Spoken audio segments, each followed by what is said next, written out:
सारंग काही शांत बसत नाही आणि तो रतनला चांगला धडा शिकवतो. पण त्या नादात सावली जवळ येते. नमस्कार मित्रांनो, ह्या मालिकेच्या आजच्या भागामध्ये नक्की काय घडलं चला तर बघूया. तर घडतं असं, रतन सुशीलाचे दागिने देतो. तेव्हा सुशीला म्हणते थँक्यू सारंग सर. ते आता सारंगचे आभार मानत बरंच काही बोलते आणि रतन ज्या मुलीशी लग्न करणार असतो तिला म्हणते हे बघ, तू माझ्या बहिणीसारखी आहे. मी तुला सांगते हा माणूस खूप भयंकर आहे, याच्याशी लग्न करू नको. आता तुझा निर्णय, तुला जे करायचं ते कर. ती मुलगी म्हणते अशा मुलाशी मला नाही करायचं लग्न. आई वडिलांना म्हणते चला. आता ते पण निघून जातात. सारंग म्हणतो रतन आता तरी सुधार. तो आता रतनला समजावतो, ओवीला घेतो आणि जायला लागतो. इकडे मिरवणुकीमधून अबीर पण जात असतो. तेवढ्या त्याला सावली दिसते. तो मोठ्याने आवाज देतो आई. पळत जाऊन सावलीला मिठी मारतो. सावली म्हणते अबीर कसा आहेस तू? तो म्हणतो आई मी मस्त. अगं मला एक सुपरमॅन. पण सावली म्हणते थांब, मला त्या रतन शेठची बोलू दे. ती काय अबीरचं ऐकत नाही आणि रतनकडे जाते.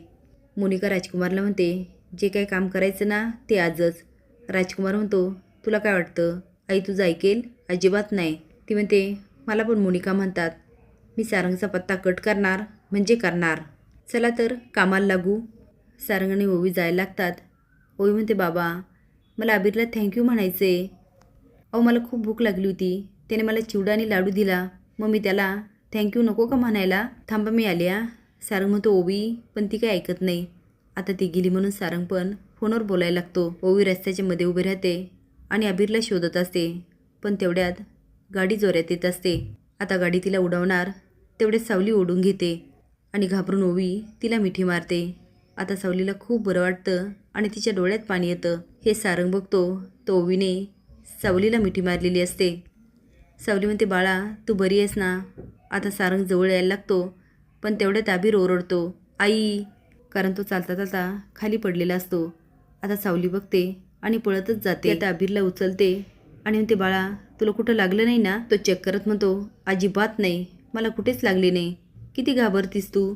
अगं तो सुपरमॅन बघ कसा होता. सावली म्हणते सुपरमॅन? तो म्हणतो हो. तो आता अजून बोलायला लागतो. पण तेवढेच सावली म्हणते अबीर मला एकदा रतन शेठची बोलू दे. इकडे सावली जाते, हात जोडून म्हणते रतन शेठ मी तुमचे सगळे पैसे देईल आणि व्याजाचे पण प्लीज ह्यापुढे अबीरला काही करू नका. रतन म्हणतो ए सावली डोकं नको उठू, चल जा इथून. आधीच त्याने लग्न मोडल्यामुळे माझं लय डोकं उठलंय. सावली म्हणते त्याने म्हणजे कुणी? अबीर म्हणतो आई तेच सांगत होतो, सुपरमॅनने. अगं हे बघ यांना त्यांनी मारलं आणि रतनची तर मांजरच केली. आता रतनचे भुवया वर जातात आणि म्हणतो ए अबया गप निघतोस का आता?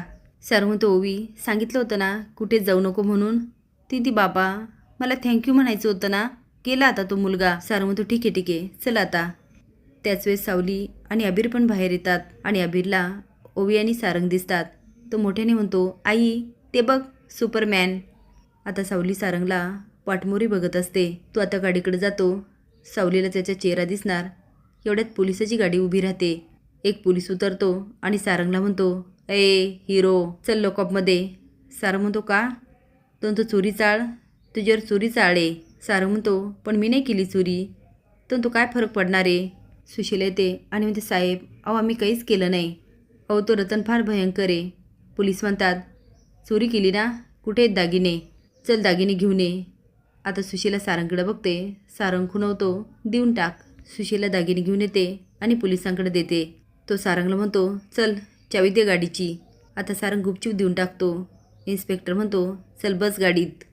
आता कायद्याला कुठेही अडवायचं नाही म्हणून सारंग गाडीत बसतो. त्याच्या शेजारी सुशीला.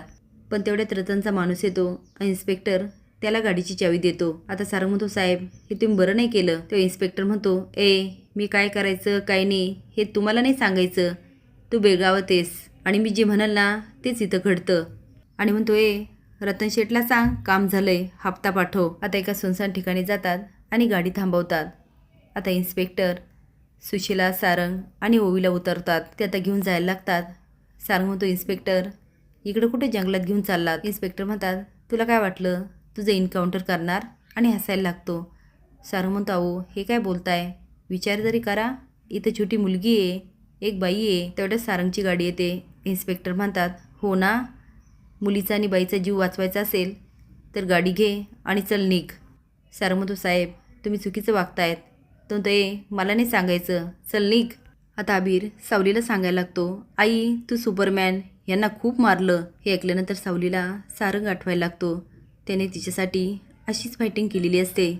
अबीर म्हणतो, आई त्यांनी माझा जीव वाचवला म्हणून थँक्यू म्हणायचं होतं. सावली म्हणते, अरे पृथ्वी गोल आहे, कधी कधी भेट होणारच. तिलोत्तमा मग काम करत असते. मोनिका जाते आणि म्हणते, आईसाहेब तुम्हाला जसा चहा आवडतो ना तसाच करून आणला. तिलोत्तमा म्हणते, अरे वा, पण तू का आणलास? अमृता कुठे? तिला सांगायचं ना.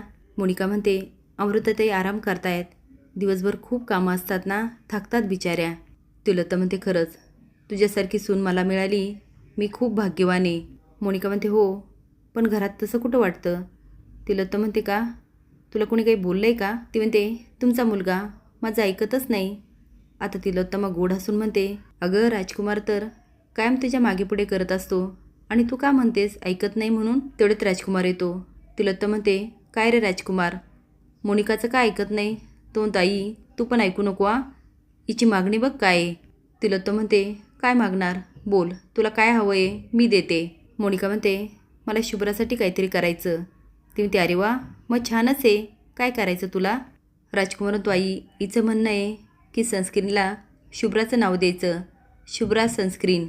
तिलोत्तमा म्हणते, अरे आपलं ऑलरेडी सावली नावाने सनस्क्रीन आहे, दुसरं कसं काढू शकतो?